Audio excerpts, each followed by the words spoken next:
Hello दोस्तों, perfection academy में आप सभी का स्वागत है।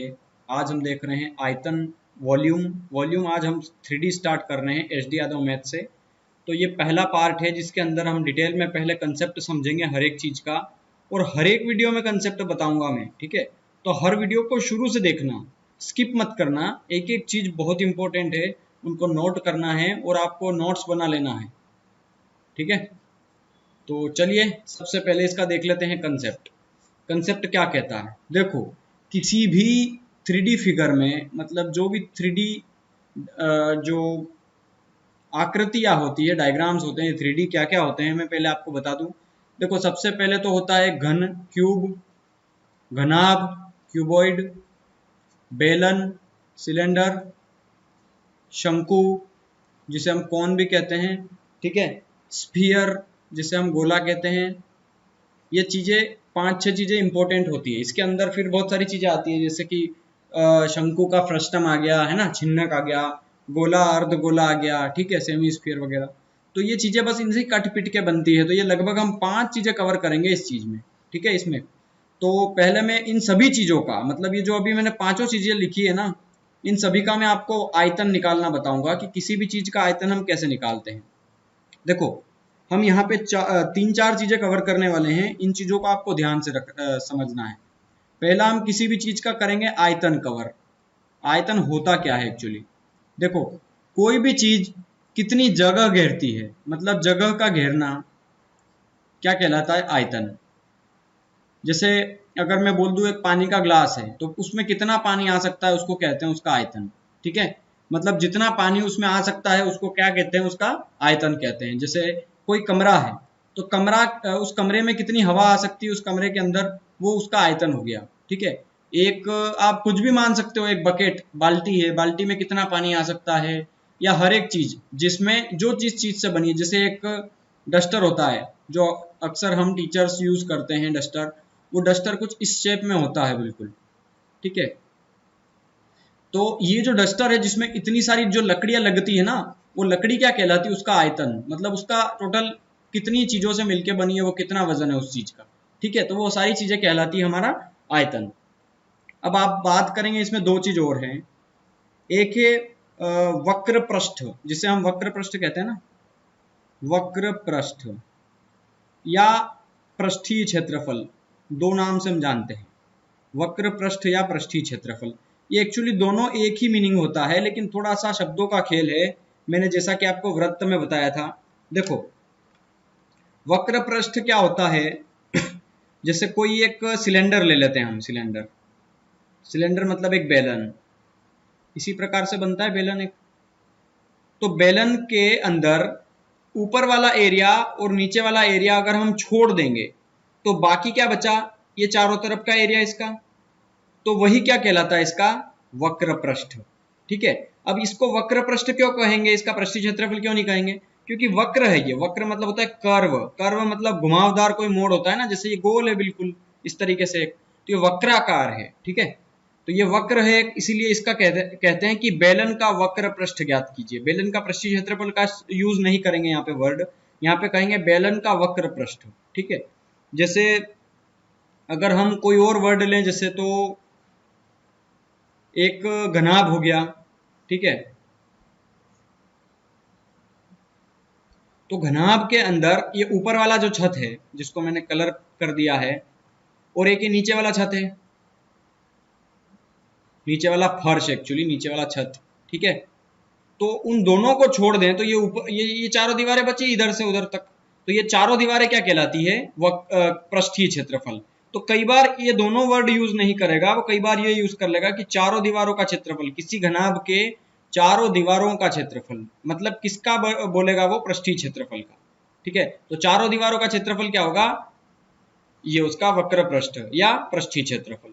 इसी के साथ साथ अगर संपूर्ण पृष्ठ की बात करें, टोटल सरफेस एरिया, संपूर्ण पृष्ठ का क्षेत्रफल, तो संपूर्ण पृष्ठ में ये ऊपर वाला छत भी जुड़ जाएगा। ठीक है, मतलब इसमें चारों दीवारों तो आएगी आएगी, ये ऊपर वाला ये किस रूप में है, ये देखो आप, ये देखोगे आप वृत्त के रूप में है, नीचे भी वृत्त के रूप में है, तो ये 2 वृत्त का स्क्वायर जुड़ जाएंगे, मतलब 2 पाई आर स्क्वायर जुड़ जाएंगे उसमें, क्योंकि पाई आर स्क्वायर वृत्त का क्षेत्रफल होता है, और एक बार नीचे एक बार ऊपर, टोटल 2 बार, तो 2 पाई आर स्क्वायर उनके संपूर्ण पृष्ठ में जुड़ जाएगा। ये बेसिक चीजें थी जो किसी भी आकृति के लिए, जो कि 3D आकृति है, उनके लिए होती है। ठीक है, अब टाइप्स ऑफ एनी फिगर, देखो कोई भी फिगर जो है वो किस प्रकार से बनता है, क्या होता है। देखो कोई भी 3D फिगर जो होता है, सिर्फ 3D की बात कर रहा हूँ, 2D की बात नहीं कर रहा हूँ, कोई भी 3D फिगर जो होता है वो दो प्रकार का होता है। एक होता है वो प्रिज्म, एक होता है पिरामिड। ठीक है, इसमें इस बुक में एक चैप्टर भी है, दो चैप्टर है इस नाम से, एक प्रिज्म के नाम से, पिरामिड के नाम से। और प्रिज्म पिरामिड इनको ही कहते हैं एक्चुअली। ठीक है, जितना भी हम 3D में पढ़ेंगे वो सब।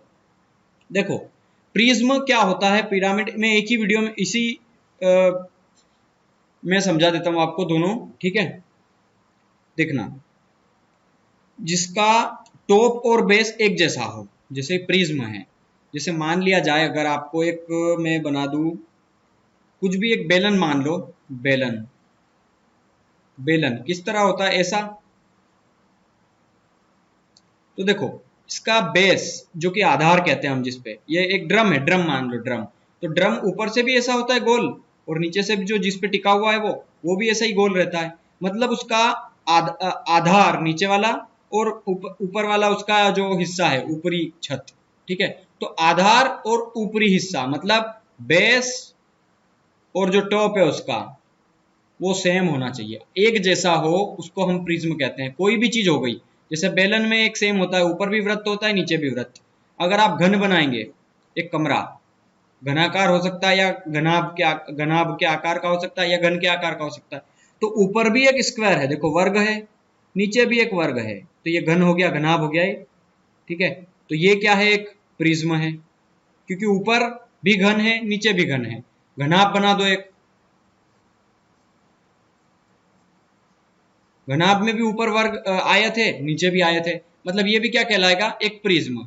लेकिन पिरामिड में क्या होता है कि जो उसका टॉप होता है वो फिक्स होता है। जैसे टॉप मतलब ये ऊपरी हिस्सा, जैसे अगर मैं आपको बताऊं शंकु है, शंकु कैसे बनता है आप जानते हैं, इसका ऐसा हिस्सा, एक शंकु ऐसे ही बनेगा,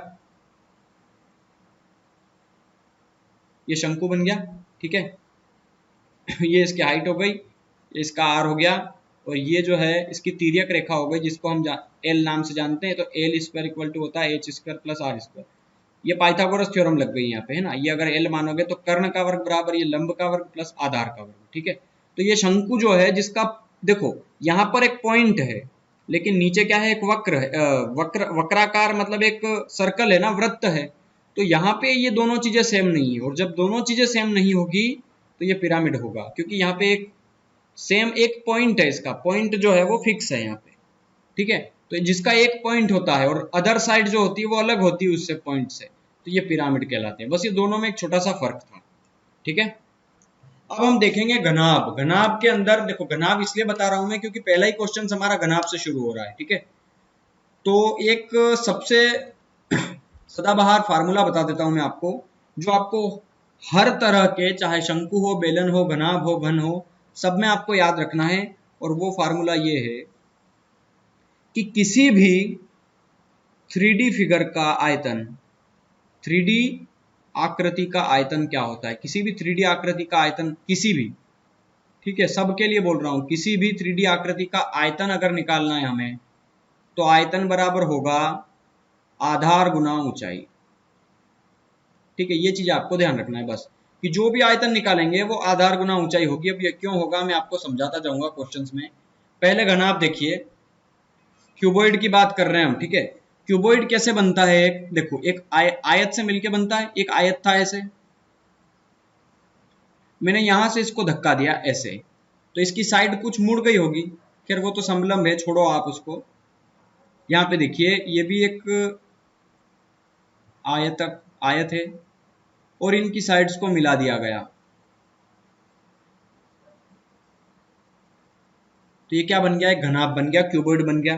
ठीक है, तो देखना यहाँ पे, ये इसका क्या है, आधार है, बेस, मतलब इसको हम लेंथ कहते हैं ना, लंबाई। और ये क्या होती है, उसकी चौड़ाई, ब्रेथ। और ये क्या है, उसका एक स्तंभ है, स्तंभ मतलब हाइट है। ठीक है, या फिर ये कह सकते हैं, थोड़ा क्लियर दिख रहा है वहां पे लगाया तो। ठीक है, तो ये लेंथ, ब्रेथ, हाइट, मतलब लंबाई, चौड़ाई और ये क्या हो गई ऊंचाई। ठीक है, तो अब हम इसके फार्मूले देख लेते हैं। देखो आयतन क्या होता है किसी भी चीज का, तो किसी भी 3D फिगर का आयतन मैंने क्या बताया था, आधार गुना ऊंचाई। ठीक है, आधार गुना ऊंचाई बताया था ना। लेकिन यहाँ पे जो आधार है वो देखना, ये जो घर है वो किस पे टिका हुआ है, ये नीचे नीचे वाले छत पे। कौन सा नीचे वाला छत, मैं बता देता हूँ आपको डायग्राम में। ये नीचे वाला छत दिख रहा है आपको, इस नीचे वाले छत पे टिका हुआ है। और ये जो छत है वो किस रूप का है, किस आकार में है, ये है आयताकार। आयताकार है ना, एक आयत से ही तो बन के मिल के बनता है घनाभ। ठीक है, तो आयत का क्षेत्रफल क्या होता है आप जानते हैं। आयत का जो आधार मतलब ये जो एरिया है ये किससे मिलके बना है, ये तो आयत का क्षेत्रफल होता है लंबाई गुणित चौड़ाई। तो आधार की जगह क्या लिखेंगे आप, लंबाई गुना चौड़ाई, और इसमें ऊंचाई तो दे ही रखी है तो ऊंचाई। ये फार्मूला बनता है किसी घनाभ का, लंबाई गुना चौड़ाई गुना ऊंचाई, ये इस प्रकार बनता है। ठीक है, ये फार्मूला स्टैंडर्ड फार्मूला है, हर एक सवाल में ये काम आएगा, तो इसको जरूर याद रखना है। ठीक है, अगला होता है पृष्ठीय क्षेत्रफल। तो पृष्ठीय क्षेत्रफल क्या होता है, 2 into L plus B into height. देखो ये चीजें मैं यहाँ समझा सकता हूँ आपको सारी। ठीक है, ये सारी हाइट को लेंथ को डिटेल में, लेकिन आपको ये क्या चीजें हैं कि हर सवाल में हम कंसेप्ट को ढूंढने नहीं बैठेंगे, थोड़ा सा फार्मूला याद रख लेंगे तो आसानी हो जाएगी किसी भी सवाल को याद रखने में, है ना। ठीक है, तो ये आप याद रख लेना। हालांकि ये सब चीजें याद रखने की नहीं है, ये इनसे ही मिलके बनी है। यहाँ साइड्स का स्क्वायर कर दूंगा, सब कुछ जोड़ देंगे सारी साइड्स को। तो ठीक है, तो खैर उसको छोड़िए, अभी आप याद रख लेना इसको। पृष्ठीय क्षेत्रफल ये है, और कुल पृष्ठीय क्षेत्रफल संपूर्ण पृष्ठ का क्षेत्रफल, जिसे हम संपूर्ण भी कहते हैं या कुल। ठीक है, संपूर्ण पृष्ठीय क्षेत्रफल या कुल पृष्ठीय क्षेत्रफल। तो कुल पृष्ठीय क्षेत्रफल क्या होगा, 2 गुना लंबाई चौड़ाई प्लस चौड़ाई ऊंचाई प्लस ऊंचाई लंबाई। ठीक है, मतलब L B plus B H plus H L. ठीक है, ये लंबाई चौड़ाई, चौड़ाई ऊंचाई, ऊंचाई लंबाई। ठीक है, 2 गुना सब कुछ। और अगर हमें इसका विकर्ण निकालना है, मतलब अगर मैं बोल दूं कि किसी भी कमरे के अंदर सबसे लंबा बांस कितना लंबा रख सकते हो, तो हम जानते हैं अगर एक कमरे में हम किसी नीचे वाले हिस्से से अगर सामने वाली दीवार के अगर ऊपर वाले हिस्से पर, मतलब मैंने यहां से लगा करके वहां तक एक विकर्ण डाल दिया, तो इतना लंबा बांस रख सकते हैं ना। अगर मैं यहाँ रखूंगा तो ये तो छोटा सा होगा। किसी भी साइड में सबसे बड़ी भुजा क्या होती है, उसका विकर्ण। तो विकर्ण पे ही रख सकता हूँ सबसे लंबा बांस उसके कमरे में। ठीक है, तो विकर्ण क्या होता है आप जानते हैं, विकर्ण होता है L square plus B square plus H square. ठीक है, तो किसी भी चीज का विकर्ण निकालना है हमें, तो तीनों साइड्स के स्क्वायर का सम करके उसका रूट निकाल देंगे तो विकर्ण आ जाएगा। बस ये चीजें आपको घनाभ में पता होना चाहिए। अब हम देखेंगे इसके क्वेश्चंस। पहला क्वेश्चन देखते हैं। मैं एक चीज बता दूं, ये जो क्वेश्चंस लिए हैं मैं पहले टाइप करता था, आप सभी जानते हैं। ठीक है, और टाइपिंग में बहुत समय लगता था, मतलब बहुत ज़्यादा ही समय, मतलब आपको मैं बता नहीं सकता, इतना ज़्यादा समय लगता था सिर्फ क्वेश्चंस को टाइप करने में। तो अब हमने सोचा है कि हम बुक के क्वेश्चंस की कटिंग ले लेते हैं, क्योंकि बुक तो सबके पास होगी और लिखने से कोई फ़ायदा भी नहीं है, तो सीधा बुक में से ही ले लेते हैं आप। ठीक है, तो बुक में से ही क्वेश्चंस ले लूँगा मैं।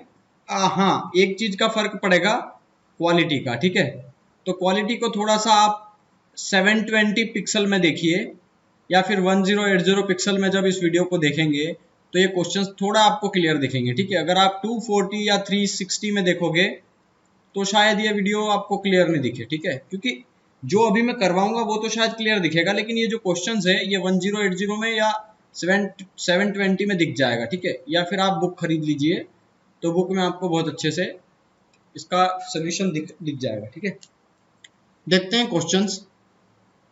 किसी कमरे में वायु का आयतन 204 मीटर क्यूब है, कमरे की ऊंचाई 6 मीटर है, कमरे के फर्श का क्षेत्रफल। देखो कमरे में वायु का आयतन, मतलब जो कमरे में वायु का आयतन हमें दिया है। ठीक है, मतलब आयतन दिया है कमरे का। ठीक है, कमरे की ऊंचाई भी दी है, और हमें फर्श का क्षेत्रफल निकालना है। तो फर्श का क्षेत्रफल होता क्या है किसी कमरे का, तो पहले आप ये देखिए कमरे के फर्श का क्षेत्रफल। फर्श होता क्या है आप जानते हैं, देखो घनाभ की बात हो रही है, तो घनाभ का जो फर्श बनेगा, मतलब नीचे वाला जो छत है, वो एक आयत के आकार का होता है। ठीक है, और इसको घनाभ क्यों कहते हैं, आयत क्यों नहीं कह देते, क्योंकि इसमें ऊंचाई भी शामिल की जाती है, इसलिए। देखो आयत का क्षेत्रफल तो लंबाई गुना चौड़ाई होता है, लेकिन अगर उसमें ऊंचाई भी लगा दे हम साथ में तो वो घनाभ बन जाता है। बस ये फर्क होता है घनाभ और आयत में। ठीक है। जब ऊंचाई भी हम काउंट करेंगे तो ये आयत 2D में आता है और घनाभ 3D में आता है, बस ये बहुत फर्क पड़ जाता है इससे, ठीक है। तो यहाँ देखिए हम कमरे का फर्श जो है उसकी कुछ लंबाई होगी, उसकी कुछ चौड़ाई होगी, क्योंकि नीचे वाले छत की देखो, अब फर्श की कोई ऊंचाई तो होती नहीं है ना, आप जानते हैं फर्श की क्या ऊंचाई होगी, कमरे की ऊंचाई जरूर होगी, फर्श की कोई ऊंचाई नहीं होगी, ठीक है। तो एक चीज समझना है यहाँ पे, कमरे के फर्श का क्षेत्रफल क्या होता है, लंबाई गुना चौड़ाई, वो हमें निकालना है। लंबाई गुना चौड़ाई और ऊंचाई, अगर मैं ऊंचाई का भी उसी में मल्टीप्लाई कर दूं तो ये क्या आ जाएगा, किसी भी 3D फिगर का आयतन आ जाएगा, क्योंकि ये क्या उसका आधार है, और किसी भी 3D फिगर का आयतन क्या होता है, आधार गुना ऊंचाई, और आधार कैसा है उसका, आयताकार है, और आयत की लंबाई और चौड़ाई देखी जाती है, तो लंबाई गुना चौड़ाई गुना ऊंचाई बराबर आयतन, ये तो वैसे भी होता है, ये तो फार्मूला ही है ना, अभी मैंने जस्ट बताया आपको, ये देखिए यहाँ पे आयतन का रेड कलर में लिखा है।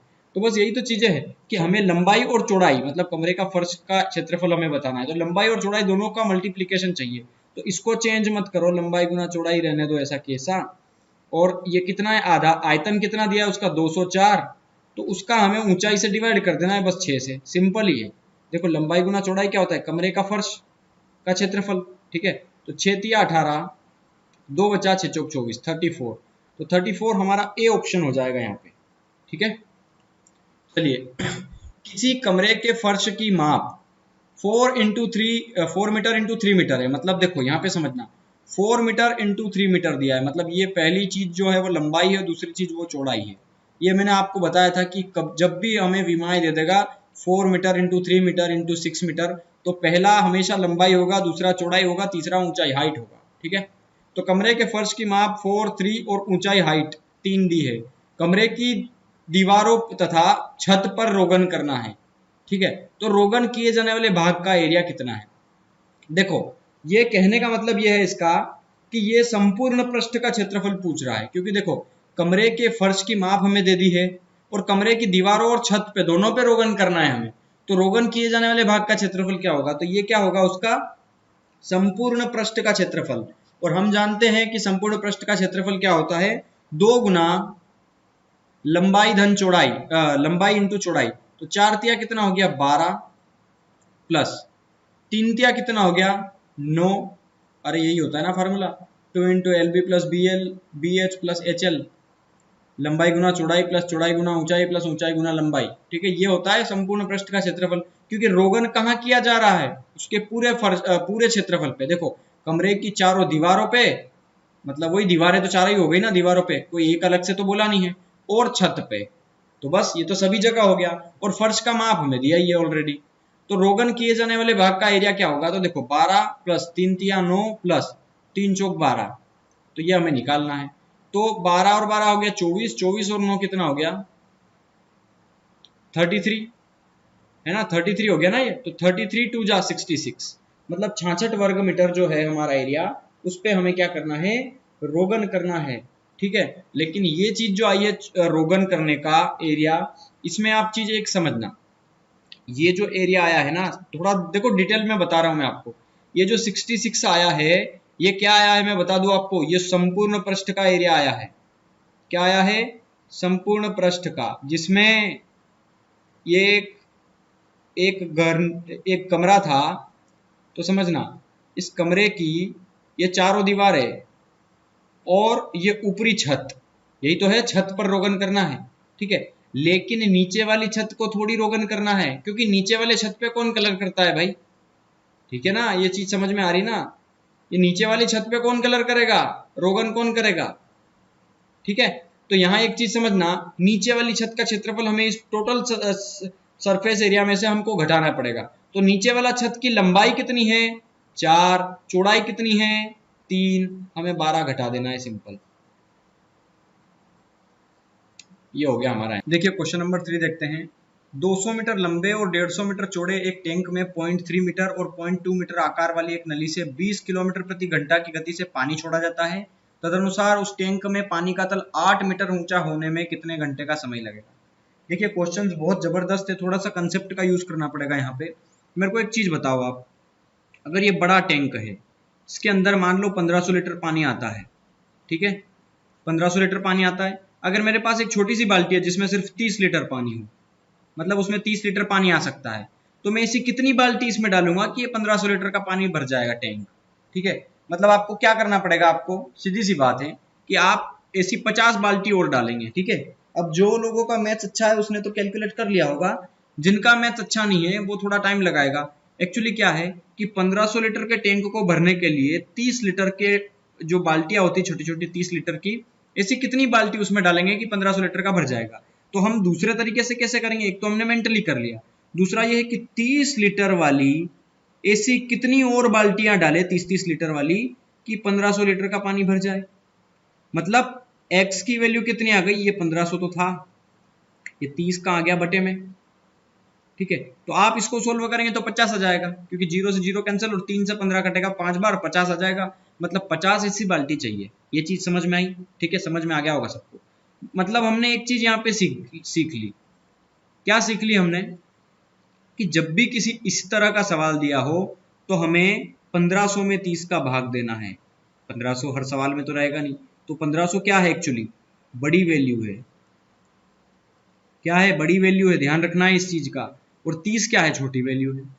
मतलब हमेशा बड़ी वैल्यू में छोटी वैल्यू से, में और से का फर्क है यहाँ पे। ठीक है, बड़ी वैल्यू में छोटी वैल्यू से भाग देना है बस, तो आपको कंसेप्ट समझ में आ जाएगा और आंसर आ जाएगा हमारा। क्योंकि हमने ऐसे ही तो किया, अभी मैंने आपको 1500 लीटर का एक टैंक लेकर के समझा दिया। इस सवाल में भी यही दिया है। क्या दिया है, थोड़ा अलग मैं समझाता हूँ।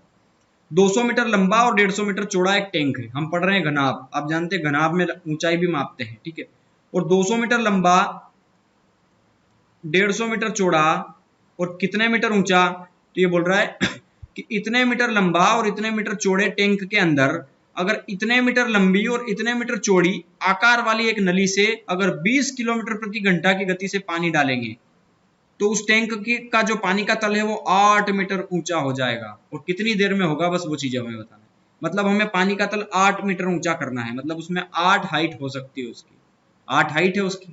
ठीक है, तो किसी भी बड़े जो टैंक है, चौड़ा एक टैंक है, उसकी हाइट कितनी है, लंबाई गुना चौड़ाई गुना ऊंचाई, ऐसे ही निकालते हैं उसका आयतन, मतलब उसमें कितना पानी आएगा। तो लंबाई चौड़ाई ऊंचाई हमें दी है, हमें छोटी वैल्यू से डिवाइड करना है, क्योंकि ये तो बड़ा टैंक आ गया। अब छोटी वैल्यू मतलब एक छोटी नली है, और कितनी साइज है उसकी, तो 0.3 मीटर की लंबाई है, 0.2 मीटर की चौड़ाई है, और उसमें वो कितना पानी डाल रही है, हर घंटे 20 किलोमीटर प्रति घंटा की गति से पानी डाल रही है। और 20 किलोमीटर में दिया है, सारी वैल्यूज मीटर में दी है। ये चीज पता चल रही है आपको? हमेशा इन वैल्यूज का ध्यान रखना है। तो 20 किलोमीटर नहीं लिख सकते हम इसको, हमें क्या करना पड़ेगा, 20,000 किलोमीटर, 20,000 मीटर, क्योंकि किलोमीटर को मीटर में बदल दो। 20 किलोमीटर मतलब 20,000 मीटर, सिंपल। तो हमें क्या करना है, बस इसको सोल्व करना है। तो देखो 200 गुना 150 गुना 8 बटे में देखेंगे तो एक जीरो हट जाएगा तो ये पॉइंट हट जाएगा, फिर से एक ये पॉइंट हट जाएगा तो एक और जीरो हट जाएगा। मतलब नीचे कितना बचा, 3 दूना 6, 6 का मल्टीप्लाई 200 में तो 6 दूना 12, 1200 बचा नीचे। ठीक है, इन दो जीरो से दो जीरो कैंसिल, 2 से कटेगा ये 6 बार, 3 से काट दो 3 दूना 6, 3 पंजे 15, 50 बार, और 2 से इसको काट दो 4 बार, तो 50 चौक कितना हो गया, 200। मतलब 200 घंटे में वो टैंक भर जाएगा। 200 ऑप्शन डी हो जाएगा आपका आंसर। देखो हर चीज को थोड़ा विजुलाइज करो, मतलब समझने की कोशिश करोगे तो ठीक रहेगा, वरना फार्मूले लिखते रह जाओगे। पानी का आयतन वी नो दैट, हम जानते हैं कि पानी का आयतन वॉल्यूम बराबर ए बी सी होता है। यहाँ पर ए जो है वो 200 दिया है, तो इस तरीके से हमें नहीं करना है। ठीक है, चलिए क्वेश्चन नंबर 4 करते हैं। एक धातु की आयताकार चादर है जिसकी, देखो ये कुछ नहीं दिया है लंबाई चौड़ाई, तो डेफिनेटली ये लंबाई होगी, ये चौड़ाई होगी, क्योंकि जब नहीं देगा तो यही हम एज्यूम करके चलेंगे। एक धातु की आयताकार चादर है, आयत के आकार की है, ठीक है, जिसकी लंबाई चौड़ाई दी है। चारों कोनों से 4 सेंटीमीटर भुजा के समान वर्ग काटे गए हैं। चारों कोनों से 4 सेंटीमीटर भुजा के समान। अगर एक आयत है ऐसा, इसके चारों कोनों से 4 सेंटीमीटर भुजा के समान वर्ग काटे गए हैं, चारों भुजाओं के। मान लो एक यहां से वर्ग काट दिया, एक यहां से वर्ग काट दिया, ठीक है, एक समान भुजा के वर्ग काटे गए हैं, एक ही साइड के 4 सेंटीमीटर भुजा के। मतलब ये 4 साइज कम कर दी इसने, इधर भी, यहां भी, यहां भी और यहां भी। ठीक है, ये कितने भी चौड़े हो सकते हैं, यहां से इतने, ये यहाँ से इतने, ठीक है। मतलब इसकी जो ओरिजिनल साइज थी वो कितनी थी 40, लेकिन 4 इधर से कम कर दी, 4 इधर से कम कर दी, मतलब 4 और 4 कितना कम कर दी, 8 कम कर दी। तो अब उसकी लेंथ कितनी बची 32, और चारों साइड से काटी है तो ऊपर से भी 4 ले गया अपने साथ, 4 नीचे से ले गया, तो 4 और 4 8, उसकी चौड़ाई भी 8 कम हो गई। चौड़ाई कितनी थी 15, तो अब चौड़ाई ब्रेथ कितनी बची उसकी 7, 8 ले गया ना अपने साथ। अब एरिया कितना बचा उसका, और हाँ हमें क्या पूछा है कि शेष चादर को मोड़ करके एक खुला आयताकार संदूक बनाया गया है, तो संदूक का आयतन पूछा है हमें। अच्छा, बहुत अच्छा क्वेश्चन है, समझना। अब अगर मैं इसकी हाइट की बात करूं, समझना, तो 4 मीटर अगर उसने लंबाई में कट किया है, 4 मीटर चौड़ाई में कट किया है, तो डेफिनेटली 4 मीटर ऊंचाई भी कट हुई होगी उसकी, 4 हाइट भी तो कट हुई होगी ना उसकी, क्योंकि देखो ये जो है एक आयताकार चादर है, आयत के आकार का है, लेकिन है तो घनाभ, घनाभ पढ़ रहे हैं तो घनाभ ही होगा उसमें, ठीक है। ये घनाभ है। अगर मैंने इसको यहां से कट करा, ये आयत के आकार का ऐसे, इधर से भी कट कर दिया, तो ये इसकी लंबाई कट हो गई ऐसे, और ये इसकी चौड़ाई कट हो गई, तो क्या इसकी हाइट कट नहीं हुई, हाइट भी तो कटेगी ना उसकी। ये लेंथ कटी और ये चौड़ाई कटी, ये लंबाई कटी, ये चौड़ाई कटी, तो उसकी हाइट भी तो कम हो जाएगी ना, यहाँ से 4 ये भी कम होगी, ठीक है। और हाइट कितनी काटी उसने 4, मतलब हाइट कितनी थी उसकी 4 थी, ये चीज पता चल गई। हमें क्या निकालना है, संदूक का आयतन। तो आयतन क्या होता है, लंबाई गुना चौड़ाई गुना ऊंचाई, इन तीनों का मल्टीप्लीकेशन। तो 32 गुना 7 चौक 28, मल्टीप्लाई कर लो, 8 गुना 16 की 6, 6 पीछे कहाँ दिख रहा है, 1 2 3, तीनों में दिख रहा है, इसको हटा दो, मल्टीप्लाई कर लो ना, 28 गुना 56 की 6, या फिर आप कैलकुलेट कर लीजिए, चलो आपको बता ही देता हूँ मैं, 3228 है ना। कई बार प्रॉब्लम हो जाती है, उलझ जाते हैं। 8 गुना 16 की 6, 1 बचा, 8 या 24 1 25, 2 दुना 4, 3 दुना 6, 6 और 2 8, 5 और 4 9, 896, ऑप्शन ए, ठीक है। तो 896 सेंटीमीटर क्यूब होगा हमारा आंसर। देखो समझने वाली जरूरत थी इस सवाल में, बाकी कुछ नहीं था। 14 सेंटीमीटर व्यास वाली एक नली द्वारा 5 किलोमीटर प्रति घंटा की गति से पानी को एक टंकी में डाला जा रहा है, जिसकी लंबाई 50 मीटर, चौड़ाई 44 मीटर है। तदनुसार टंकी के पानी का तल 7 मीटर बढ़ने में कितने घंटे लगेंगे। सेम क्वेश्चन है, क्वेश्चन नंबर दूसरा या तीसरे जैसा। तो हमें क्या करना है, बड़ी वैल्यूज को छोटी वैल्यू से डिवाइड करना है। देखो 14 सेंटीमीटर व्यास की नली से इस स्पीड से पानी डाला जा रहा है एक टैंक में, और टैंक की लंबाई कितनी है 50, चौड़ाई कितनी है 44, और ऊंचाई कितनी है, तो टैंक का पानी 7 मीटर ऊंचा करना है, मतलब उसके 7 मीटर हाइट है, ये तो पता चल गया आपको। तो टंकी का आयतन आ जाएगा इससे, मतलब उसमें कितना पानी आएगा ये इसका मल्टीप्लाई करने पे आ जाएगा। तो 50 मीटर में दिया है, 44 मीटर में दिया है, और 7 सेंटीमीटर में दिया है। तो 7 को हमें मीटर में बदलने के लिए 100 से डिवाइड करेंगे, क्योंकि किसी भी नंबर को अगर मीटर से सेंटीमीटर से मीटर में बदलना है तो 100 से मल्टीप्लाई करेंगे, और मीटर से सेंटीमीटर में बदलना है तो 100 से मल्टीप्लाई करेंगे। दो चीज में ध्यान रखना है ये चीजें, ठीक है। अब हमें बड़ी वैल्यूज तो लिख ली हमने, अब हमें छोटी वैल्यू से डिवाइड करना है। तो छोटी वैल्यूज क्या है, यहाँ पे 14 सेंटीमीटर व्यास वाली एक नली से डाल रहे हैं पानी, मतलब देखो एक नली है जिसका व्यास ये 14 है, तो त्रिज्या कितनी होगी, आधी 7, ये भी 7 होगी, ये भी 7 होगी, तो त्रिज्या कहते हैं ना रेडियस 7 होगी। तो हमें इस रेडियस से पानी डाल रहे हैं, तो मतलब इस पूरी नली में कितना पानी आएगा, क्योंकि हर बार उतना पानी डलेगा, कितना पानी एक साथ गिरेगा, क्योंकि आधी नली तो गिर नहीं रही है ना, पूरी पूरी भर के ही गिरेगी, क्योंकि उसने बोला तो है नहीं आधी नली में से पानी गिर रहा है, आधी खाली है उसकी, है ना। तो पूरी नली में कितना पानी एक साथ आएगा, मतलब हमें ये पूरी जगह चाहिए इतनी सी, मतलब उसका क्षेत्रफल निकालना है। और ये कैसा रूप है, वृत्त का रूप है, ठीक है। मतलब हमें क्या निकालना है इस पे, वृत्त का क्षेत्रफल। तो वृत्त का क्षेत्रफल क्या होता है, पाई आर स्क्वायर। पाई कितना होता है 22/7 गुना आर स्क्वायर, रेडियस कितनी है 7 का स्क्वायर, कितना हो जाएगा 49, तो 7 7 49, ये पाई आर स्क्वायर, मतलब 22 गुना 7, ठीक है। और 5 किलोमीटर प्रति घंटा, ठीक है। लेकिन एक चीज और समझना है यहाँ पे, देखो यार थोड़ा सा गलत कर गया। हम जानते हैं वृत्त का क्षेत्रफल क्या होता है, पाई आर स्क्वायर। तो देखो पाई मतलब 22/7 गुना आर स्क्वायर, आर कितना है 7 इंटू 7, 7 का स्क्वायर भी कर सकता था ना, लेकिन 7 जो है वो सेंटीमीटर में दिया है यहाँ पे, और हमें चाहिए मीटर में। तो 7 को सेंटीमीटर से मीटर में बदलने के लिए हमने यहाँ पे 100 का डिवाइड किया, तो यहाँ पे भी 100 का डिवाइड करना पड़ेगा। ये चीज समझ में आई, ठीक है। और 5 किलोमीटर हर घंटे पानी डाल रही है वो नली, ठीक है। नली का क्षेत्रफल इतना है और ये हर घंटे कितना पानी डाल रही है, तो आप हर घंटे देखेंगे तो हर घंटे 5 किलोमीटर 1 घंटे में, किलोमीटर को मीटर में बदलना है हमें, तो 1000 का मल्टीप्लाई करेंगे तो 5 किलोमीटर मतलब 5000 मीटर, ठीक है ना। तो 5000 से मल्टीप्लाई कर दो, बस 5000 से ना, तो एक और जीरो लगेगा क्या, यहाँ लिख दो आप पीछे उसको, 5000 से मल्टीप्लाई कर दो 5000 मीटर, और ये सब आंसर आएगा वो पूरे घंटे में आएगा, ठीक है। देखो इस 7 से 7 कैंसिल, इस 100 से ये 100 कैंसिल, इन 2 जीरो से ये 2 जीरो कैंसिल, इस 50 से ये 50 कैंसिल, और 22 से कटेगा ये 22 दूना 44, और इस 7 से ये 7 कैंसिल, क्या बचा, सिर्फ 2 बचा। मतलब 2 घंटे में जो है वो टैंक का पानी 7 मीटर या 7 सेंटीमीटर ऊपर आ जाएगा। ये चीज समझ में आई होगी। लकड़ी का एक बॉक्स, खुला बॉक्स 3 सेंटीमीटर मोटा है, इसके बाहरी माप 1.36, 1.06 और ये सब है डेसीमीटर है। देखो ये दोनों डेटा मीटर में दिए हैं और ये डेसीमीटर में दिया है। तदनुसार उसके भीतरी पृष्ठ को 50 पैसा प्रति 100 वर्ग मीटर की दर से पेंट करने में कितनी लागत आएगी। देखो बहुत ही जबरदस्त क्वेश्चन है और इसको हम सीधा कर सकते हैं। कैसे कर सकते हैं आंसर इसका, देखो समझना है इसको एक्चुअली क्या कहना चाह रहा है ये। देखो ये बोल रहा है कि ये खुला बॉक्स है। देखो मैं आपको बता देता हूँ पहले इसका इमेजिनेशन कि इसको करते कैसे हैं, समझेंगे कैसे इसको। देखो अगर ये बॉक्स है तो इसकी जो मोटाई है ना, ये इधर से मोटाई, ये मोटाई, ये हर एक चीज की मोटाई इसकी कितनी है, 3 सेंटीमीटर मोटा है। मतलब ये विड्थ जो है इसकी, मतलब इसको मैं अगर अलग कलर से बताऊं आपको, तो ये वाली जो मोटाई है उसकी चारों दिशाओं की, वो 3-3 सेंटीमीटर की है। ये कितनी है, 3 सेंटीमीटर मोटा है।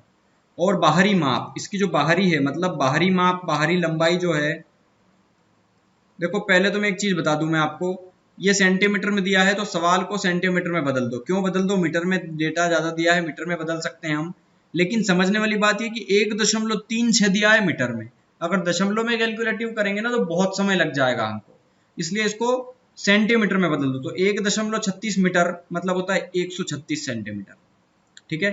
चौड़ाई की बात करें हम, बाहरी चौड़ाई की बात कर रहा हूं मैं, ठीक है, बाहरी माप, तो 106 सेंटीमीटर और 8.3 डेसीमीटर दिया है। तो पहले तो आप ये समझो कि 1 डेसीमीटर बराबर होता है 10 सेंटीमीटर। तो अगर 8.3 डेसीमीटर की बात करूंगा तो वो होगा 83 सेंटीमीटर, ठीक है। तो अगर चौड़ाई, लंबाई, देखो लंबाई चौड़ाई हो गई तो ऊंचाई कितनी होगी उसकी, 83 सेंटीमीटर। ये सारी सेंटीमीटर में है। ये बाहरी लंबाई चौड़ाई ऊंचाई है।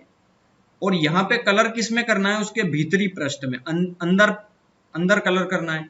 तो हमारे पास चौड़ाई कितनी है उसकी, 3, और ये 3 चौड़ाई, मतलब ये जो लंबाई दी ना एक्चुअली ये 136, ये उसके बाहर की लंबाई है, मतलब यहां से लगा करके यहां तक की। अगर हमें अंदर कलर करना है तो समझो अंदर मतलब यहां से लगा करके यहीं तक कलर होगा ना, मतलब ये वाली मोटाई खत्म हो जाएगी, इधर भी इधर भी, तो 3 इधर से खत्म, 3 इधर से खत्म, 6 खत्म। तो आंतरिक मतलब अंदर की लंबाई कितनी बची, 3 इधर से खत्म, 3 इधर से खत्म, मतलब टोटल 6 का लॉस हुआ है। ये चीज समझ में आ रही होगी आपको, ठीक है। 6 का लॉस हुआ है, तो ये 6 का लॉस हुआ मतलब 130 लंबाई बची उसकी। 6 का लॉस चौड़ाई में भी हुआ है, तो चौड़ाई कितनी बची, 100। और ऊंचाई में कितने का लॉस हुआ है, ऊंचाई में सिर्फ 3 का हुआ है। ये चीज समझना। क्यों समझना, क्योंकि ये बॉक्स खुला है, खुला ऊपर से, तो उसको ऊपर से कलर थोड़ी ना करना है। देखो ऊपर से खुला है बॉक्स, लकड़ी का एक खुला बॉक्स है, मतलब सिर्फ नीचे कलर होगा उस बॉक्स के अंदर। समझ में आ रहा है, एक बॉक्स है जिस, देखो समझो बॉक्स को कैसे समझोगे, आप इमेजिन करो आप जिस कमरे में बैठ करके ये वीडियो देख रहे हो, उस कमरे का ऊपर का छत है ही नहीं, तो आपके सामने बचे क्या, चार दीवारें बची जो आपके आगे पीछे और दाएं बाएं होगी, ठीक है। एक जिस पे आप खड़े हो वो फर्श है, ठीक है। तो कलर कहाँ हो सकता है कमरे के अंदर, तो कमरे के अंदर कलर सिर्फ चारों दीवारों पे होगा और ऊपर वाले छत पे होगा। नीचे वाले छत पे तो नहीं होता है ना, क्योंकि नीचे वाले को तो छत नहीं कहते एक्चुअली, उसको फर्श कहते हैं, जहां पे फर्श लगते हैं, टाइल्स लगती है। और लेकिन कमरे की बात नहीं करें, और यहाँ पे जो बात कर रहा है वो खुला बक्सा, बक्से की बात कर रहा है एक बॉक्स की, तो बॉक्स के अंदर तो नीचे कलर हो सकता है ना, क्योंकि बॉक्स में कोई थोड़ी ना रहता है, बॉक्स के अंदर कलर हो सकता है। ठीक है, तो बॉक्स को अब कमरा समझो फिर से, और अब समझो तुम कि बॉक्स के अंदर बैठे हो, तो नीचे भी कलर होगा, चारों दीवारों पे भी कलर होगा, लेकिन ये बक्सा कैसा है, खुला है, ऊपर कलर नहीं होगा, तो ऊपर की हाइट भी नहीं होगी। ठीक है, समझना। अब तो नीचे वाले अगर जो हाइट है उसकी उसकी मोटाई 3 है, तो सिर्फ नीचे वाली हाइट की तो मोटाई कम होगी, ऊपर तो कलर करना ही नहीं है, तो ऊपर चाहे 3 हो कि नहीं हो, बात ही खत्म, क्योंकि ऊपर तो क्या है, ऊपर क्या है, खुला है, तो खुले से कोई लेना देना नहीं है। मतलब हमें अब बाहरी से कोई लेना देना नहीं है, हमें अंदर कलर करना है, तो हमें अंदर की चीजें देखना पड़ेगी। ठीक है, तो ये नई लंबाई चौड़ाई ऊंचाई आ चुकी है, मतलब उस कमरे का आयतन कितना आ गया, 130 गुना 100 गुना 80, ये उस कमरे का आयतन आ गया, मतलब उस कमरे मतलब उस बॉक्स के अंदर की जगह आ गई। ठीक है, इतनी जगह हमें कलर करना है टोटल। ठीक है, तो ये तो उसका कमरे का क्या हो जाएगा, पूरा आयतन। ठीक है, लेकिन हमें आयतन में कलर थोड़ी ना करना है, हमें समझने वाली बात है, अगर उस बॉक्स के अंदर 4 दीवारें होगी तो चारों दीवारों को कलर करना होगा हमें, तो जहां जहां कलर करना है हमें वही वही चीज लेना है। ठीक है, हमें आयतन नहीं पूछा इसमें कि आयतन कितना है उस कमरे का, हमें पूछा है चारों दीवारों का क्षेत्रफल, तो चारों दीवारों का क्षेत्रफल क्या होता है, 2 × L + B × height, 2 × L + B × height, और चारों दीवारों के अलावा हमें कलर क्या करना है, और जोड़ना है नीचे वाले छत पे, नीचे वाला छत मतलब नीचे वाला फर्श, क्योंकि बॉक्स का कोई फर्श नहीं होता। ठीक है, मतलब समझने के लिए बोल दूं, बॉक्स के अंदर जो नीचे वाला, जिसको हम फर्श कहते हैं हमारी भाषा में, वो वाला हिस्सा, तो वो क्या है, एक देखो आयत के आकार का है, क्योंकि घनाभ पढ़ रहे हैं हम, और घनाभ आयत से मिलके बना है।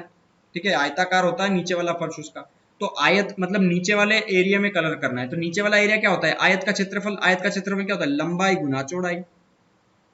ठीक है, मतलब हमें इस एरिया में कलर करना है बस, और कितना कलर करना है, 50 पैसे में प्रति 100 वर्ग सेंटीमीटर, और से ये भी सेंटीमीटर में दिया है। ठीक है, मतलब हमें क्या करना है, 50 पैसे में प्रति 50 पैसे प्रति, प्रति मतलब होता है बटा 100 वर्ग सेंटीमीटर, 100 सेंटीमीटर, इस हिसाब से हमें कलर करना है। तो कितने रुपए लगेंगे, बस ये वाली वैल्यूज हमें रखना है। तो देखो वैल्यूज रख देते हैं यहाँ पे, 2 × L + B, L + B कितना हो गया, लंबाई और चौड़ाई का योग, 130 और 100, 230, 230, तो 230 का गुना 2 कर दो तो 23 दूना 46, 460 ये बचा, गुना हाइट, हाइट कितनी दी है 80, प्लस लेंथ इंटू ब्रेथ, 130 गुना 100, ये कितना हो गया, ये हो गया 13,000। ठीक है, और जो भी आएगा वो 1/2, मतलब इसको एक काम करो 50/100 ही रहने दो इसको। ठीक है, समझ में अच्छा आएगा, 50/100, एक एक चीज क्लियर होगी। इसका मल्टीप्लाई कर दीजिए यहाँ पे। देखो सवाल में एक चीज बता दूं, जब भी मैं पढ़ाऊंगा, कि ये जो मेंसुरेशन 3D है ना, ये पूरा कैलकुलेटिव है, लगभग सभी सवाल में, लगभग सभी सवाल में कैलकुलेशन करना पड़ेगी। ठीक है, तो टाइम तो लगेगा ही लगेगा, इसमें कोई ट्रिक नहीं होता है। ठीक है, जिसको हम सीधा 100 मान के आंसर कर ले। तो देखो 00, 8 × 48 की 8, 4 बचा, 8 चौक 32, 4 36, 36 800 ये, और 13,000 ये जोड़ देते हैं, 00 8 9 4 49800। ठीक है, इतने सेंटीमीटर को 50 पैसे प्रति 100 वर्ग सेंटीमीटर, तो गुना 50 पैसा प्रति 100 वर्ग सेंटीमीटर, है ना, ये सब सेंटीमीटर वर्ग में आ रहा है, लेकिन ये भी सेंटीमीटर में है। देखो 49,800 सेंटीमीटर, ये सारी वैल्यू हमने सेंटीमीटर में बदल दी है, तो सेंटीमीटर में ही आ रहा है, और ये क्या है, 50 पैसे प्रति सेंटीमीटर स्क्वायर में है। लेकिन ये बोल रहा है कितनी लागत रुपए में आएगी, ये रुपए में पूछ रहा है, तो 50 पैसे को रुपए में बदलने के लिए मैंने 100 से डिवाइड कर दिया, ये समझ में आया। 50 पैसे को रुपए में बदलने के लिए मैंने 100 से डिवाइड कर दिया, 50 पैसे को 100 से डिवाइड कर दोगे तो आधा रुपया आ जाएगा ना। ठीक है, और ये 100 क्या था, ये तो 50 पैसे प्रति 100 वर्ग सेंटीमीटर था, तो ये तो सेंटीमीटर की एक यूनिट दे रखी है, ये रुपए का नहीं है। ठीक है, तो देखो ये 2 0 से 2 0 कैंसिल, और 50 गुना ये आ गया 100। ठीक है, और 2 से इसको काट देंगे तो 2 दूना 4, 2 चौक 8, 2 9 18, 249 रुपीज। तो 249 रुपीज कहाँ गया, ये रहा ऑप्शन सी, ये होगा हमारा आंसर। ठीक है, चलिए क्वेश्चन नंबर 7 देखते हैं। एक समलंब घनाकार घनाभ बक्से के आधार पर क्षेत्रफल इतना है। देखो समलंब घनाकार मतलब घन के आकार का एक समलंब, तो घनाभ कहलाता है ना वो। ये चीज समझ में आई कि नहीं आई? ठीक है, तो कई बार ये घनाभ नहीं देगा, ये बोल देगा समलंब घनाकार, मतलब ऐसा घन के आकार का समलंब। ठीक है, तो उस बक्से के आधार का क्षेत्रफल 21 वर्ग सेंटीमीटर है। ठीक है, मतलब लंबाई और चौड़ाई हाँ लंबाई और चौड़ाई का जो दिया है मल्टीप्लिकेशन, आधार पर क्षेत्रफल ये है। तो आधार क्या होता है, लंबाई गुना चौड़ाई, तो लंबाई गुना चौड़ाई कितना दिया है, 21। ठीक है, उसके एक फलक का क्षेत्रफल 30 है। ठीक है, और यदि इस बक्से की प्रत्येक विमा का संख्यात्मक मान पूर्णांकों में 1 से अधिक हो तो उस समलंब घनाकार बक्से का आयतन कितने घन सेंटीमीटर का होगा। देखो समझना, क्वेश्चन अच्छा है थोड़ा। अगर मैं इसको समझाना चाहूं तो हम ऐसे समझेंगे कि अगर किसी बक्से के आधार का क्षेत्रफल, मतलब आधार बक्से का आधार जो होता है बेस, तो बेस घनाभ आयत के आकार का होता है। आयत में क्या होता है, लंबाई गुना चौड़ाई। ठीक है, तो एल और बी लिख दूं मैं, समझ में आएगा ना आपको। लेंथ इंटू ब्रेथ, लंबाई गुना चौड़ाई कितनी दी है, 21। यही होता है दो आधार का क्षेत्रफल। क्षेत्रफल क्या होता है, आयत का लंबाई गुना चौड़ाई, 21 दिया है। उसके एक फलक का क्षेत्रफल, फलक कैसा होता है, उसका एक दीवार, एक कमरे का क्षेत्रफल, तो कमरा कैसा होता है, कमरे में हाइट होती है और बेस होता है, मतलब आधार होता है और क्या होता है, हाइट होती है, मतलब उसकी लंबाई होती है और ऊंचाई होती है। तो लंबाई मतलब L इंटू हाइट कितना दिया है हमें, उनका एरिया कितना दिया है, 30। ठीक है, यदि इस बक्से की प्रत्येक विमा का संख्यात्मक मान पूर्णांकों में 1 से अधिक हो, हमें उनका जो संख्यात्मक मान ढूंढना है वो 1 से अधिक हो। ठीक है, मतलब उन दोनों, इनके बीच का जो गैप है वो 1 नहीं होना चाहिए, 1 से ज्यादा हो। तो समलंब घनाकार बक्से का आयतन कितने घन सेंटीमीटर का होगा। देखो लंबाई और चौड़ाई, और लंबाई और ऊंचाई में लंबाई दोनों जगह है, मतलब एक नंबर तो कॉमन है इन दोनों का। तो 21 को मैं क्या लिख सकता हूँ, 3 से तो 21, इसके अलावा कुछ भी नहीं लिख सकता मैं इसको। ठीक है, और इसको मैं क्या लिख सकता हूँ, 3 गुना 10। ये चीज पता चली आपको। ठीक है, मतलब एक चीज पता चल गई यहाँ पे कि लंबाई दोनों में कॉमन है, 3 यहाँ पे, और ये लंबाई इधर भी कॉमन है। तो लंबाई पता चल गई कितनी है, 3। तो यहाँ पे अगर 3 लंबाई हटा दूं तो चौड़ाई कितनी बची, 7।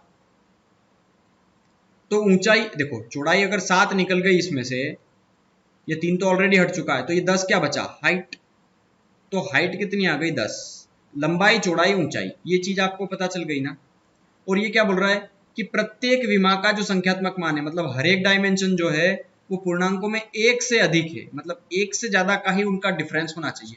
देखो यहाँ पे 7 और 10 का 3 का डिफरेंस 1 से ज्यादा है, और यहाँ पे 3 और 4 का डिफरेंस है, मतलब 1 से तो ज्यादा ही है ना। तो ये चीज भी प्रूव हो गई यहाँ पे। तो इस घनाकार बक्से का आयतन कितना होगा, घनाभ का आयतन क्या होता है, लंबाई गुना चौड़ाई गुना ऊंचाई। तो 3 गुना 7 गुना 10, तो 3 से तो 21, 21 दाम 210, 210 आ गया आपका आंसर, ऑप्शन है। ठीक है, और सारा सेंटीमीटर में दिया और सारी वैल्यूज भी सेंटीमीटर में थी। देखो सेंटीमीटर सेंटीमीटर, तो ये क्या आ गया, सेंटीमीटर क्यूब, क्योंकि 3 इकाई का मल्टीप्लाई हुआ है सेंटीमीटर, ये भी सेंटीमीटर, ये भी सेंटीमीटर, तो सेंटीमीटर 1 बार 2 बार 3 बार, तो सेंटीमीटर 3 बार। ठीक है, ये चीज देखो, हर एक सवाल को इमेजिन करना सीखो, समझने की कोशिश करो। हर सवाल में रटने की जरूरत नहीं है कि 1 से अधिक दे दिया यार, मैं इसमें क्या करूंगा। तो ये एक्चुअली है ना, जो समझता है ना उसको ये टफ लगता है कि यार संख्यात्मक मान कैसा शब्द आ गया, ये क्या चीज है, ये थोड़ा समझने की भी जरूरत होगी सवालों में। ठीक है, चलिए क्वेश्चन नंबर 8 देखते हैं। 9 मीटर लंबी, 6 मीटर ऊंची और 20 सेंटीमीटर मोटी एक दीवार है। मोटी एक दीवार 30 सेंटीमीटर, 15 सेंटीमीटर, 10 सेंटीमीटर विमाओं की ईंटों का प्रयोग करके बनाई जानी है, तो कितनी ईंटें चाहिए। वही बड़ा वाला बॉक्स है कि एक बड़ा टैंक है 1500 लीटर का, उसमें 30 लीटर की कितनी बाल्टी डलेगी। तो बड़ी वैल्यू अपॉन छोटी वैल्यू, उसी से आई थी ना हमें कितनी बाल्टी चाहिए। यहाँ पे कितनी ईंटें चाहिए इस बड़ी दीवार को बनाने के लिए, इतनी इतनी इतनी ईंटों का प्रयोग करके। मतलब अगर हमें एक मोटी दीवार बनाना है जिसकी, देखो ये या तो सवाल को आप मीटर में बदल लो या सेंटीमीटर में बदल लो। एक चीज ध्यान रखना, कभी भी अगर सेंटीमीटर में सवाल दिया हो तो हमेशा सेंटीमीटर में बदलना, मीटर में मत रखना उसको, क्योंकि यहाँ पे अगर आप सेंटीमीटर में मीटर में बदलने जाओगे तो बहुत प्रॉब्लम हो जाएगी, दशमलव में आ जाएगा। तो हमेशा सेंटीमीटर में बदल। 9 मीटर मतलब होता है 900 सेंटीमीटर। तो 900 सेंटीमीटर लंबी, 600 सेंटीमीटर ऊंची और 20 सेंटीमीटर, तो 20 सेंटीमीटर तो ऑलरेडी सेंटीमीटर में ही है, तो सेंटीमीटर में ही रहने दो उसको।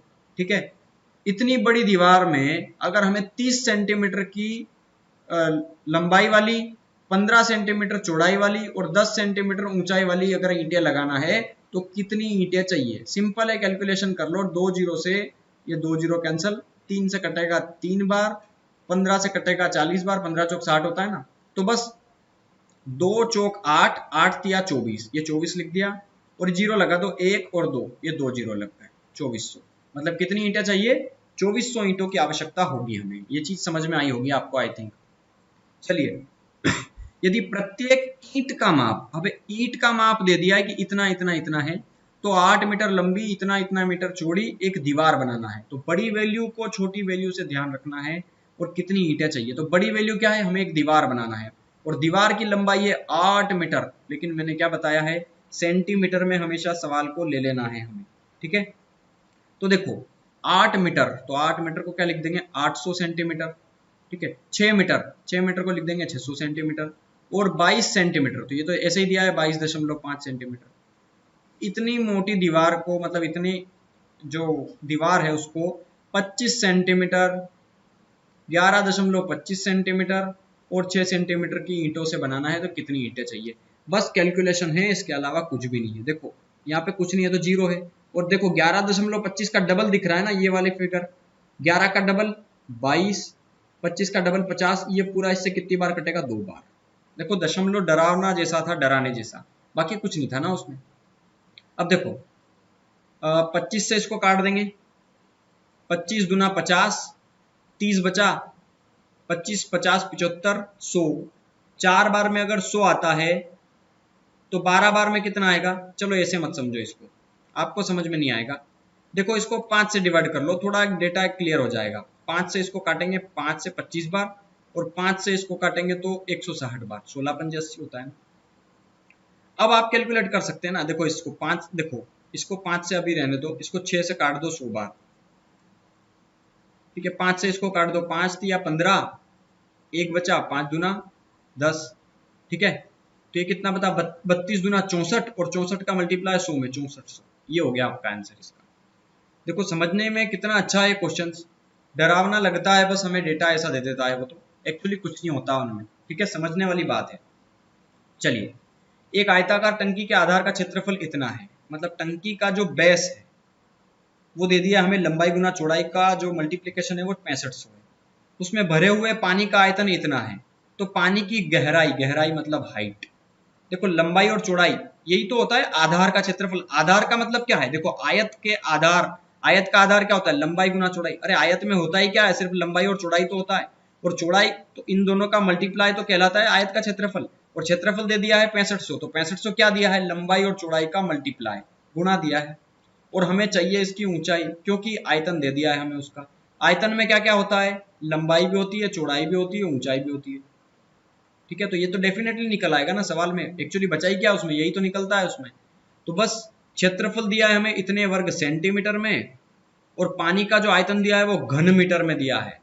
अब यहाँ चीज समझना, यहाँ पे सेंटीमीटर स्क्वायर है और यहाँ पे मीटर क्यूब है। तो सेंटीमीटर से हमें मीटर में जाना पड़ेगा पहले, या मीटर से सेंटीमीटर में आ जाओ, लेकिन सवाल मीटर में दिया है इसलिए हमें सेंटीमीटर से मीटर में आना ही पड़ेगा। ठीक है, तो कैसे आएंगे ये चीज भी समझ लो अब। देखो यहाँ पे क्या करना पड़ेगा, बड़ी वैल्यू को छोटी वैल्यू से हमें डिवाइड करना पड़ेगा। आयतन दिया है 2.6, तो देखो 2.6 दिया है हमें घन मीटर में, और हमें इसको एक काम करते हैं सेंटीमीटर में बदल देते हैं, क्योंकि हमें देखो चाहे सवाल मीटर में पूछा हो, अगर हम इसको सेंटीमीटर में बदल देंगे और बाद में मीटर में बदल देंगे तो आसानी होगी। ठीक है, 2.6 मीटर में दिया है, हम इसको सेंटीमीटर में बदलेंगे, और मीटर भी कितना? क्यूब है, तो 3 बार बदलना पड़ेगा, तो 3 बार 100 का मल्टीप्लाई करना पड़ेगा, क्योंकि एक बार बदलने से 2.6 मीटर स्क्वायर बचेगा। फिर से 100 का मल्टीप्लाई करोगे तो 2.6 मीटर बचेगा, और फिर से इस 100 का मल्टीप्लाई करोगे तो 2.6 सेंटीमीटर में बदल चुका होगा। ठीक है, बस ये बड़ी वैल्यू हो गई क्योंकि आयतन है ये, और आयतन को हमें लंबाई और चौड़ाई से भाग देना है। तो लंबाई कितनी है, चौड़ाई कितनी है, दोनों का मल्टीप्लाई मिला करके 65 है। ये चीज समझ में आ गई होगी आपको। ठीक है, बस कैलकुलेट कर लो। 2 जीरो से 2 जीरो कैंसिल, इसको 5 से काट दोगे तो 13 बार, इसको 5 से काट दोगे तो 20 बार, है ना। और दशमलव हट जाएगा तो 1 जीरो लगेगा, फिर से 1 जीरो से 0 हट जाएगा, और 13 से डबल है, ये 13 का डबल है ना, 13 दूना 26, तो 2 दूना 4, 4 में 100 का मल्टीप्लाई करोगे तो 400 सेंटीमीटर, और 400 सेंटीमीटर मतलब होता है 4 मीटर। ये तो पता है ना आपको। ठीक है, ये हो गया हमारा आंसर। चलिए, 8 सेंटीमीटर, 6 सेंटीमीटर, 2 सेंटीमीटर विस्तार वाले एक बक्से में, मतलब एक कमरा है जिसकी लंबाई 8 सेंटीमीटर, चौड़ाई इतनी है, ऊंचाई इतनी है, तो अधिकतम कितने लंबाई की एक पेंसिल रख सकते हैं, उसमें कितने लंबा बांस रख सकते हैं। तो समझना, एक अगर कमरा बनाया है मैंने, ये आप जिस कमरे में बैठे हो वहां पे इमेजिन करना, कोई भी एक कोना पकड़ लो, पहले कमरे को समझ लो, कमरे बने हुए देख लो, ये कमरा है। आप मान लो इस कमरे में चल करके इस कोने पे आ गए, तो इस कोने से लगा करके कितना लंबा बांस रख सकते हो। क्या आप ऐसे रखोगे बांस को, ये तो छोटा सा ही रख पाओगे आप, सिर्फ ऊंचाई इतना। क्या आप उसको सामने वाली दीवार पे रखोगे, मतलब इसके सामने सामने वाली दीवार पे ऐसे, तो ये तो सिर्फ लंबाई होगी, जितनी लंबाई होगी उतना ही रख सकते हैं। लेकिन अगर आप उसको विकर्ण के रूप में रखोगे तो वो बांस बहुत लंबा जाएगा। मतलब सामने वाली यहाँ पे आप खड़े हो अगर इस पॉइंट पे, और इस पॉइंट के सामने वाली दीवार पे, और सामने वाली दीवार के भी अपने सामने वाली दीवार को छोड़ करके, मतलब इसी के सम्मुख दीवार है ना, ये एडजेसेंट साइड है उसकी, तो एडजेसेंट साइड छोड़ करके उसके जो विपरीत विपरीत है, मतलब ये विपरीत वाली ये है, इसके ऊपर वाला हिस्सा ये वाला, मतलब अगर मैं यहां से लगा करके यहाँ एक विकर्ण रख दूं तो इसको क्या कहते हैं, विकर्ण, डायगोनल। विकर्ण को क्या कहते हैं, डायगोनल। और विकर्ण जो है वो सबसे बड़ा होता है, किसी भी लंबाई से भी, चौड़ाई से भी, ऊंचाई से भी। ठीक है, विकर्ण बड़ा होता है, तो सबसे लंबा बांस हम उसके विकर्ण पे रखेंगे। और विकर्ण क्या होता है, किसी भी घनाभ का विकर्ण होता है। देखो, घनाभ का विकर्ण क्या होता है, L square plus B square plus H square. तो रूट में लगा दो, 8 का स्क्वायर 64, 6 का स्क्वायर 36, 2 का स्क्वायर 4, 36 और 64 100, 100 और 4 कितना, 104। तो रूट में कितना आ गया, 104। तो 104 कैसे लिख सकते हैं हम, देखो यहाँ पे समझना। अगर मैं इसको देखो, अब इसको ऑप्शन से करना, आप दिमाग मत लगाना इसको, आप इसको फैक्टर करने लग गए। ठीक है, इसको इमेजिन करना, यहाँ पे 26 दूना 52, 52 दूना 104, ये हो गया आपका आंसर। कैसे करा मैंने, ये दो बाहर क्यों निकला, एक्चुअली समझो, 2 को 2 गुना 2 समझो, क्योंकि इसका स्क्वायर हुआ होगा तभी एक 2 बाहर आया। तो 26 दूना 52, 52 दूना 104, ये रूट में आ गया 104, ये हो गया ना आंसर। 14 का 4 में 14 दूना 28, 28 दूना तो 56 ही होगा, ये तो बाहर हो गया। 2 अगर अंदर बचा है तो 100 अंदर था, 100 और 2 200 था ना, ये तो बाहर हो गया, मतलब गलत ही हो गया। और अगर आप 4 को अंदर लेंगे तो 13 चौक 52 होता है ना, ये तो यही बाहर हो गया। ठीक है, मतलब ये ऑप्शन सी बचा, तो ये हो गया हमारा ऑप्शन सी आंसर। देखो, थोड़ा सा ऑप्शन से भी जरूरी कर सकते हैं हम जल्दी से कैलकुलेट उसको। ठीक है, चलिए क्वेश्चन नंबर 12 देखते हैं।